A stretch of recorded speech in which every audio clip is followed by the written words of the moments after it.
Hello YouTube, welcome back. Today we have a treat. We're going to talk about an AK legend, a Chinese Polytech legend literally, which is one of the finest AK from China that you can collect today.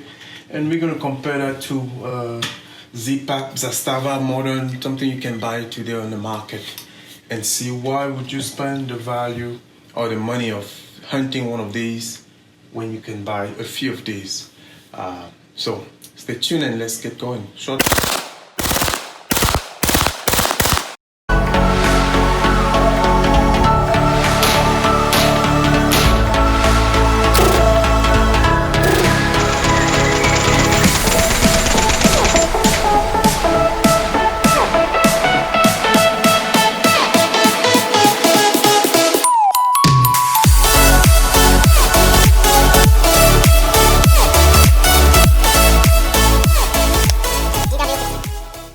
The audio may be a little different, I apologize, but let's get going.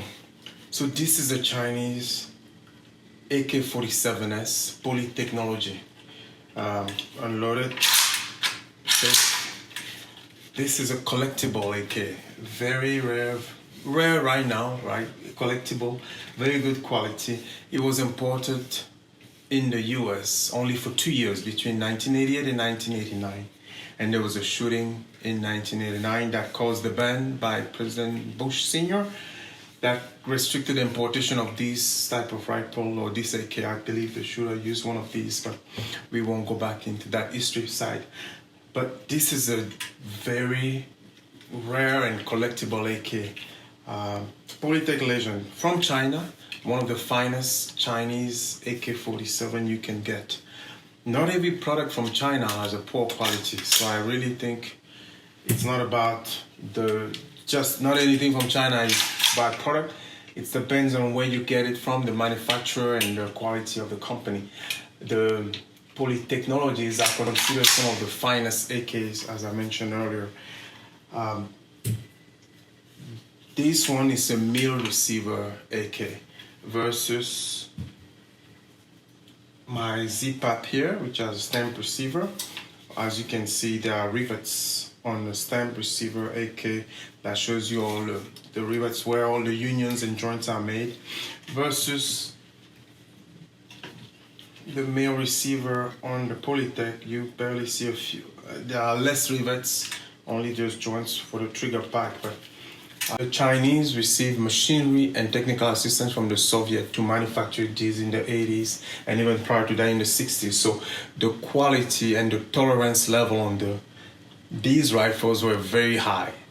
Although they were made in China, all the machinery, the CNC machinery, the process and the technical control were from the Soviet, through the Soviet regiment or model, I should say.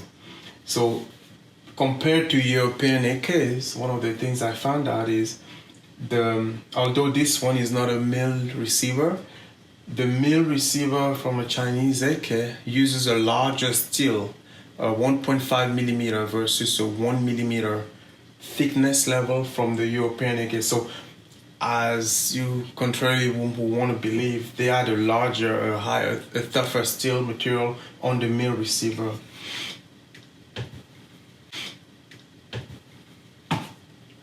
One of the main difference and the reason of the quality of the Polytech, for example, is the level of details. There's a good attention of details. Every part is well polished, well cured, well finished. You know, sometimes when you grab those AKs, you can feel little cut out, sharp edges and things that are not properly finished. But this one, I should say, and I'm gonna have to try to have some close up. This one, everything is very well finished, very well polished. The wood color is different. They have a lot of gloss finish on the Polytech. There's another Polytech rifle that's very popular, the 652, I believe, 62, which has a lot of blonde wood furniture. But this one is a 47S. Muzzle device, sorry if you can see, like the muzzle device compared to the Zastava, you have not a polygon cut at the end, but rather just a round muzzle device. Otherwise, the rifle is looks similar in many aspects, but let's take a closer look on the details. The length of the gas tube right here is a little larger on the Polytech versus the Zastava. Of course, this is more of the Zastava is more of a Serbian model of AK. You can see the furniture wood, which I'm gonna get to, but so the platform is all AK-47, but it's a little different. The Polytech, larger gas tube with perforation drilled at the 6 and 9 position. This one doesn't have perforation drilled to it, but it has a couple of holes on the 6 and 9, but right on the end of the tube assembly. Larger sling attachment on the Zastava, the Serbian, and then more narrow one on the Polytech right here. They both came with a cleaning rod for cleaning the rifle. I mentioned the different muzzle device. If I'm not mistaken, the Polytech AKs also had larger barrel. So this one definitely, you can tell there's a little rifling on the outside of the barrel, which makes it a little more, feels like more quality. This one seems to have a rifling, but the lines are so thin you can barely tell, but only when you use your nails. So this is an example of a major difference, right? This one is very pronounced, very well identified. The sights are similar looking. However, when you take a closer look, there's an opening on the Serbian model here, and on the Polytech it's a close. There's no opening on this side of the front post. Similar system of adjustment. The knob, the bottom part of the sights picture here is a little thicker and more robust on the Polytech. Going down, furnitures are different. So typically on the AKN model, which is what this is based on, the two cutouts, you see two cutouts on the lower forward handguard, and on the Serbian model, there are 1 to 3 cutouts there on the forward handguard and the gas tube protection cover. The design as well on the cutout of the furniture has a more angular, there's an angle here on the front handguard, and this one is more of a straight line on the Serbian ZPAP.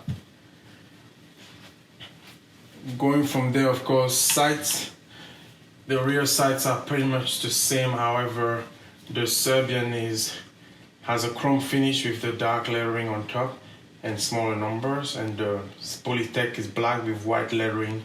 I would say probably easier to read on the Polytech, but similarly, probably the same side. They don't have the night vision markings on them.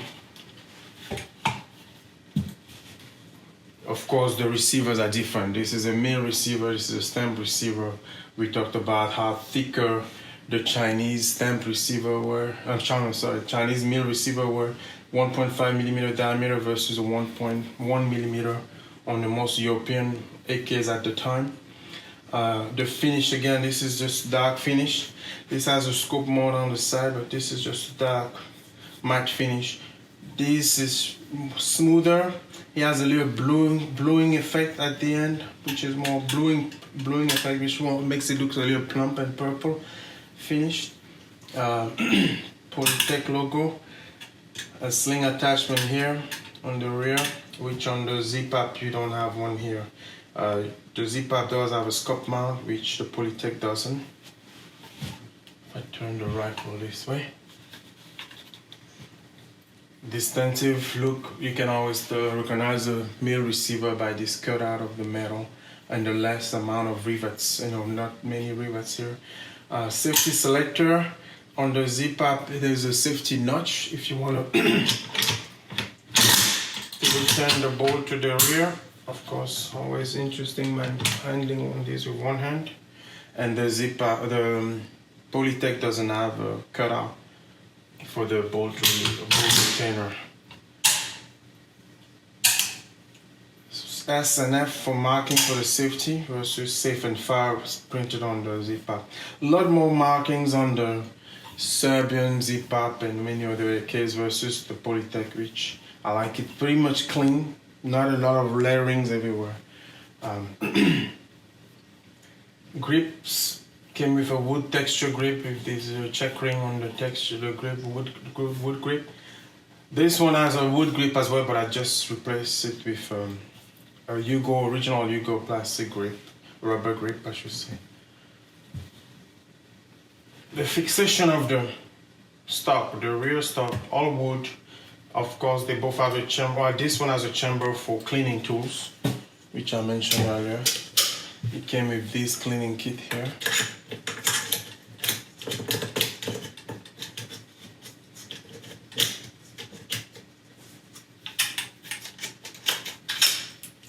If you can attach the right way.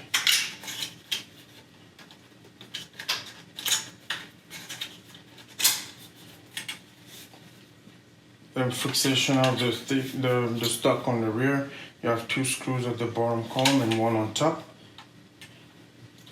On the Serbian model, you don't have any exposed screw mount system. It's all internal, so I think this. So you'll have a screw inside. So let's open them and compare on the inside.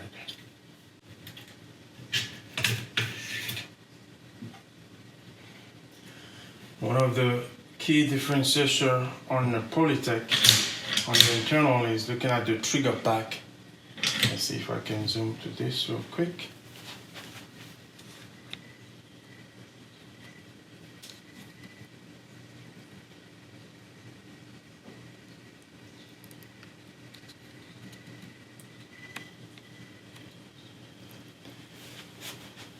The purple chrome looking finish on the trigger hammer trigger pack internal on the Polytech is one of the main differentiator versus a black finisher. All that reddish, I want to say purplish reddish finish on the trigger pack, that's a sign of the internal. On the internal, because of the attachment of the stock, you'll have 1 big screw that's accessible from the back of the stock. On the ZPAP model, some of the modern, more European AKs versus the Chinese attachment with the screws at the top and the bottom. Otherwise, the design is the same.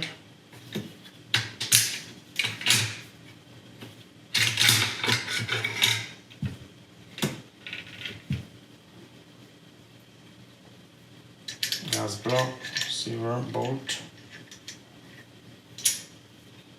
I shot this one for a few rounds the other day, but about the same design, similar design in this.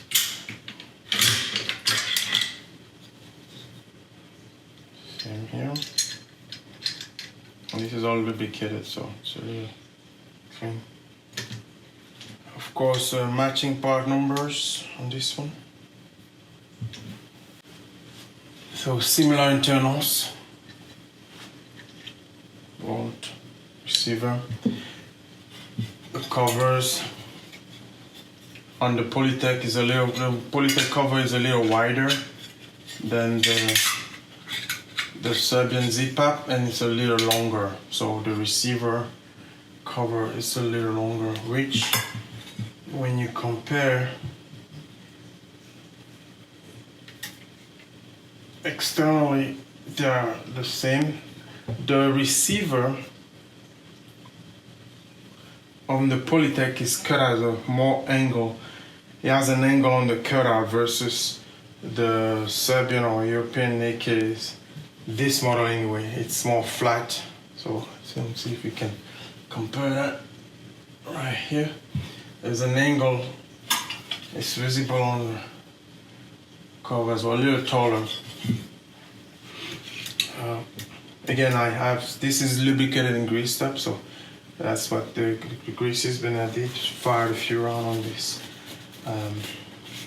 Very much similar internal, so put it back together. There you go. So Polytech AK overall, very smooth. The finish feels much better than the modern AKs, at least this one. Of course, it's a stem receiver, so mill receiver, original components. Why would you get one of these? I think where the value is. So when I shot both, I felt no major difference, except I always find that this ZPAP kicks a little more, right? So maybe because of the stock, which seems to be a little bit narrower than that one, and maybe the end. This one doesn't have a cleaning kit, so it's a full stock with a metal plate at the end. This one does have a cutout for the cleaning. Shooting wise, they were both kind of the same accuracy. I felt more on target with this one, but again, I think I didn't adjust the sight on anything on this rifle, so accuracy was probably the same. Shooting experience felt the same. This felt a little bit smoother, perhaps. There's another difference. You see the cutout on the bolt design here. There's a bevel edge here where they put the serial number here. This one is straight flush. No cutout inside. A little thicker on the handle for the bolt. A little thicker compared to this one is a little narrower, thinner. The main difference, besides this being a Chinese AK-47S, more original, more history, this is a collectible item. The band, of course, something is banned, makes it, the desirability, availability goes down. It becomes more desirable for those who are interested, and it becomes more of a popular thing. So, of course, these are no longer imported in the US, so they was only imported for 2 years, 1988 and 1989. So finding one and owning one will be a more rare occasion than anything that's available on the commercial market. This one did not have any requirements for US compliance parts, so it's all original. Doesn't have the muzzle device so the stock is all fine. There were no need to convert and adapt this to the US market because it was brought in before the ban. So more originality here. This one you can buy one for $800, $900, I believe. This one, if you can find one on auction or auction site, you can expect to spend. Last time I just did a random check. There were not many for sale, but you could see prices going from $2,500 to $4,000 or $5,000. So definitely more of a collectible item for sure. For the history and knowledge about it. Now, would you, if you were to, if you wanted a rifle to shoot with and play with all the time, do you need to have a Polytech 47S? Probably not. Definitely not. This is really for the collectability of it.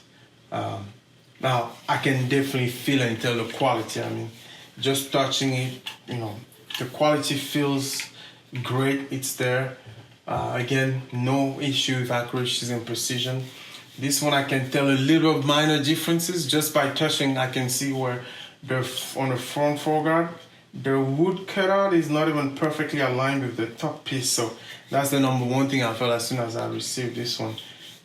Things of that nature, and it's still a high level quality AK. Well, it's a good quality AK, I should say. But little details like that, finish and attention to detail, on something more modern, I would have expected to be a little more perfected. And something like this one, you can see very good symmetry, good line, good cutout. The definitions are there. I like the little difference with the way this is line or stipple. I'm not sure of the right terminology. But yeah, so that's what you're getting. You see less angles here. This is all smooth and polished. And on the Zastava here, you can see, of course, these are not made at the same factory in the same way, right? But you can see more straight edges there. Maybe that reinforces the build and the fabrication. But I think for the aesthetics, I like smooth line and almost. This feels almost like a little more aerodynamic than the Zastava. And definitely the AK and then having a mills receiver, it's always a plus in terms of reliability and longevity and the quality of the build. So another difference, the grip. You see there's an angle cut out here. So there's a It's a little angle. Typically on some of the AK-762, you'll see a metal piece right here on the top, and then the wood grip will start right there. This is one piece, and even the original wood grip I removed from this one was also one piece. So that was the Polytechnology AK-47S 762x39, great collectible. Thanks for watching. Remember to like the video if you enjoy the content, subscribe, sign up for notification, and check out our Patreon, Facebook page, and Instagram, where I will post the pictures, more content regarding the videos we're making. Next week we'll have another cool video, which will be looking at another AK instant receiver, but another one that's banned and very rare to possess, which is a vapor roll-off. So stay tuned, check out next week's video for the vapor comparison. Talk to you soon. Stay safe.